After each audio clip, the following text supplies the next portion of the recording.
اس سے پہلے سورہ بقرہ کی مختلف آیتوں کا خلاصہ رہا۔ ابھی اپنے سامنے جو آیت کریمہ ہے یہ بہت ہی مشہور و معروف واقعے کا خلاصہ ہے کہ اللہ تبارک و تعالیٰ نے تمام فرشتوں کو حکم دیا کہ آدم علیہ السلام کو سجدہ کرے۔ سب کو معلوم ہے واقعہ، بس اتنی بات ہے کہ سجدہ دو طرح سے ہوتا ہے، ایک سجدہ عبادت کا ہوتا ہے اور ایک سجدہ تعظیم کا ہوتا ہے۔ تو آدم علیہ السلام کو کون سا سجدہ کیا گیا؟ عبادت کا سجدہ تو ہر دور میں اللہ تعالیٰ کے لیے ہی رہا۔ کسی اور کو اگر کوئی عبادت کا سجدہ کر دے تو یہ شرک ہوگا، اللہ کے علاوہ کسی اور کو معبود ماننا ہوگا۔ تعظیم کا جو سجدہ ہے، وقار کا، عزت کا جو سجدہ ہے، تو یہ سجدہ حضور صلی اللہ علیہ وسلم سے پہلے جتنی شریعتیں تھیں سب میں تعظیم کا سجدہ جائز رہا۔ چنانچہ آدم علیہ السلام سے لے کر کے ہر دور میں سلسلہ رہا۔ تو حضرت یوسف علیہ السلام کو خود ان کے والد حضرت یعقوب علیہ السلام نے اور خود ان کی خالہ نے اور ان کے 11 بھائیوں نے سجدہ کیا، جس کا تذکرہ سورہ یوسف کے اندر موجود ہے۔ تو تعظیم کا سجدہ پچھلی شریعتوں میں جائز تھا۔ خود شروعاتی دور میں یہ ابن ماجہ کی حدیث پاک کہ جب حضرت معاذ ابن جبل رضی اللہ تعالی عنہ، جن کو حضور صلی اللہ علیہ وسلم نے شام اور یمن کا قاضی بنا کر بھیجا، جب وہ ملک شام و یمن سے واپس آئے مدینہ طیبہ تو حضور صلی اللہ علیہ وسلم تمام صحابہ کے ساتھ مسجد نبوی میں جلوہ افروز تھے۔ حضرت معاذ رضی اللہ تعالی عنہ آئے اور آتے ہی انہوں نے فوراً سجدہ کر لیا۔ آقا علیہ السلام نے فرمایا یہ معاذ یہ کیا ہے؟ انہوں نے عرض کیا اللہ کے حبیب صلی اللہ علیہ وسلم جب میں شام و یمن گیا تو میں نے دیکھا وہاں پر لوگ اپنے سیاسی لیڈروں کو اور ایسے ہی پادریوں کو سجدہ کرتے ہیں، تو ہمارے دل میں خواہش پیدا ہو گئی جب لوگ سیاسی لیڈر کو سجدہ کر سکتے ہیں، پادریوں کو، راہبوں کو سجدہ کر سکتے ہیں، تو آپ تو زیادہ اس بات کے حقدار ہیں کہ ہم آپ کو سجدہ کریں۔ اس لیے ہم نے آپ کے سامنے تعظیم کا سجدہ کیا۔ حضور صلی اللہ علیہ وسلم نے فرمایا اے معاذ اب ایسا مت کرنا، اس لیے کہ اگر کہ اللہ تعالیٰ کے علاوہ کسی اور کو سجدہ کرنا درست ہوتا تو میں عورتوں کو حکم دیتا کہ وہ اپنے شوہروں کو سجدہ کرے۔ تو تعظیم کا سجدہ ہماری شریعت میں حرام ٹھہرا، حضور صلی اللہ علیہ وسلم نے منع فرما دیا۔ اور عبادت کا سجدہ تو یہ ہر دور میں شرک رہا۔ اب آدم علیہ السلام کو اللہ تعالیٰ نے کون سا سجدہ فرشتوں کو حکم دیا کہ آدم کو کرو؟ تو اس سلسلے میں دو روایتیں ہیں۔ پہلی روایت یہ کہ یہ تعظیم کا سجدہ تھا، آدم علیہ السلام کی شان اور ان کے وقار کو بلند کرنے کے لیے تعظیم کا سجدہ کروایا گیا، اور باقاعدہ فرشتوں نے اپنی پیشانی کو زمین پر رکھا۔ سب سے پہلے جو سجدہ کیا تعظیم کا، اللہ کا حکم پاتے ہی حضرت جبرائیل علیہ السلام نے، یہی وجہ کہ اللہ تعالیٰ نے ان کو انبیاء کرام کا رفیق اور خادم بنا دیا۔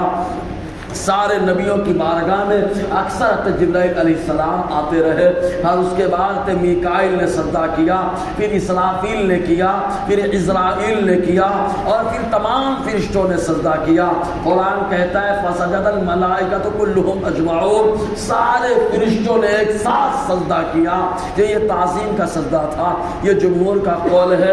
اور دوسرا قول یہ ہے کہ نہیں، یہ سجدہ عبادت کا تھا، آدم علیہ السلام کو قبلہ بنایا گیا تھا۔ جیسے آج بھی ہم سجدہ اللہ کو کرتے ہیں، لیکن قبلہ ہمارا خانہ کعبہ ہے کہ رخ اس طرف ہوتا ہے اور ہم لوگ سجدہ اللہ کو کر رہے ہوتے ہیں۔ تو ان لوگوں نے کہا کہ سجدہ صرف اللہ کا تھا، آدم علیہ السلام کو قبلہ بنا دیا گیا، لیکن اس قول پہ یہ اعتراض پیدا ہوتا ہے تو یہ تو حضرت آدم علیہ السلام کی شان اور ان کی عظمت بتانے کے لیے سجدہ ہوا۔ کبھی کبھی ایسا ہوتا ہے قبلے سے سجدہ کرنے والا افضل ٹھہرتا ہے۔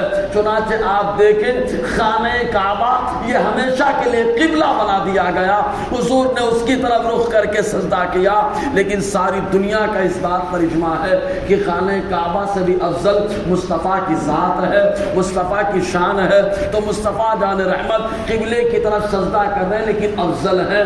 تو اگر عبادت کا سجدہ ہوتا آدم علیہ السلام قبلہ ٹھہرتے تو اس سے یہ لازم نہیں نہیں آتا کہ آدم علیہ السلام فرشتوں سے افضل ہو، لہٰذا یہ تعظیم کا سجدہ تھا، تمام فرشتوں نے کیا آدم علیہ السلام کی شان بتانے کے لیے۔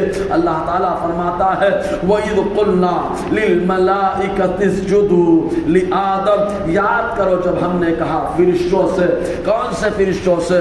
تو قرآن نے کلیئر کر دیا اس بات سے فَسَجَدَ الْمَلَائِكَةُ كُلُّهُمْ أَجْمَعُونَ کہ اللہ تعالیٰ نے سارے فرشتوں سے کہا، چاہے وہ آسمان پہ ہو یا زمین پر ہو، چاہے جہاں ہو، اللہ تعالیٰ نے سارے فرشتوں کو حکم دیا اسجدوا لآدم، آدم کو سجدہ کرو، فسجدوا، سب نے سجدہ کیا، الا ابلیس، سوائے ابلیس کے۔ اب یہاں پر ایک کنفیوژن دور کر دیا جائے، عام طور سے لوگوں کے گمان میں یہ ہوتا ہے ابلیس جو ہے یہ فرشتہ تھا یا فرشتوں کا استاذ تھا۔ ابلیس نہ فرشتہ تھا اور نہ اللہ تعالیٰ کی طرف سے فرشتوں کا استاذ تھا، بلکہ وہ خود اپنے آپ کو لگاتا تھا کہ میں فرشتوں کا استاذ ہوں، میں فرشتوں کا معلم ہو، وہ اپنے آپ سے کہلواتا تھا، اللہ کی طرف سے اس کو یہ ٹائٹل نہیں ملا تھا، تو وہ اولاً تو فرشتہ نہیں تھا اور اس کے بعد معلم ملائکہ وہ کہلاتا تھا، خدا کی طرف سے اس کو اجازت نہ تھی۔ اب آپ سوال پیدا ہوتا تو وہ فرشتہ نہیں تھا تو کیا تھا؟ قرآن خود کہتا ہے فَفَسَقَ عَنْ أَمْرِ رَبِّهِ وَكَانَ مِنَ الْجِنِّ، اور شیطان اللہ کے حکم سے نکل گیا، وَكَانَ مِنَ الْجِنِّ، اور یہ جناتوں میں سے تھا، فرشتہ نہ تھا۔ قرآن کہہ رہا ہے کہ یہ جناتوں میں سے تھا، فرشتہ نہ تھا۔ جب قرآن نے کہہ دیا ہمارا ایمان قرآن پہ ہے تو یہ جناتوں میں سے تھا۔ اب دوسرا سوال یہ قائم ہوتا ہے جب یہ جناتوں میں سے تھا تو اللہ تعالیٰ نے سجدہ کرنے کا حکم تو فرشتوں کو دیا، جناتوں کو تو دیا بھی نہیں ہے کہ اس کو ملعون بارگاہ قرار دیا جائے، اس کو دھتکارا جائے، بھگا دیا جائے۔ تو سوال یہ پیدا ہوتا ہے جنات میں سے اور فرشتوں کو جو ہے اللہ نے سجدہ کرنے کا حکم دیا، اس کا کیا جواب ہوگا؟ اس کا جواب مفسرین کرام یہ دیتے ہیں کہ چونکہ تھا تو جناتوں میں سے لیکن فرشتوں کے ساتھ رہتا تھا، سنگت میں رہتا تھا، فرشتوں کی تعداد زیادہ ہے اور یہ اکیلا تھا تو فرشتوں کو غلبہ دے دیا گیا اور بتا دیا گیا تو بھی شامل ہے، تجھے بھی سجدہ کرنا پڑے گا۔ تو اللہ تعالیٰ فرماتا ابا، اس نے انکار کر دیا، واستکبارا، اور گھمنڈ کیا۔ اب سوال یہی ہے کہ شیطان تو سب کو بہکاتا ہے، شیطان کو کون بہکایا؟ شیطان کو بہکانے والی ذات کس کی تھی؟ تو آپ غور کریں گے تو معلوم ہوگا شیطان دو وجہ سے ٹھوکر کھایا۔ پہلی چیز اس کے اندر حسد آ گیا، دوسری چیز اس کے اندر غرور آ گیا۔ یہ حسد اور غرور اتنی خطرناک چیزیں ہیں کہ آدمی کو اچھے خاصے آدمی کے ایمان کو برباد کر دیتی ہے۔ انشاءاللہ یہیں سے کل اس کا سلسلہ رہے گا۔ اللہ تعالی ہم سب کو فیضان قرآن، برکات قرآن سے مالا مال فرمائے۔